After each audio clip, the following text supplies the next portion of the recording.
আজ এবং আগামীকাল বিধানসভায় জয়ী প্রার্থীদের শপথ গ্রহণ অনুষ্ঠান। আজকের শপথ গ্রহণ অনুষ্ঠানের প্রথম পর্ব সকাল 11টা থেকে শুরু হয়েছে। প্রথমেই শপথ নেন মুখ্যমন্ত্রী শুভেন্দু অধিকারী।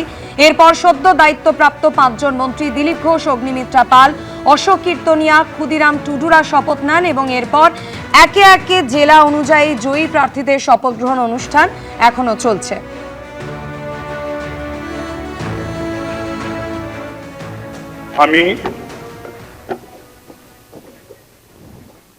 আমি শুভেন্দু অধিকারী পশ্চিমবঙ্গ বিধানসভায় সদস্য নির্বাচিত হইয়া ঈশ্বরের নামে শপথ করিতেছি যে বিধি দ্বারা স্থাপিত ভারতের সংবিধানের প্রতি আমি অকৃত্রিম নিষ্ঠা ও আনুগত্য পোষণ করিব। আমি ভারতের সার্বভৌমত্ব ও অখণ্ডতা রক্ষা করিব এবং যে কর্তব্যভার আমি গ্রহণ করিতে উদ্যত হইয়াছি তাহা নিষ্ঠাপূর্বক নির্বাহ করিব।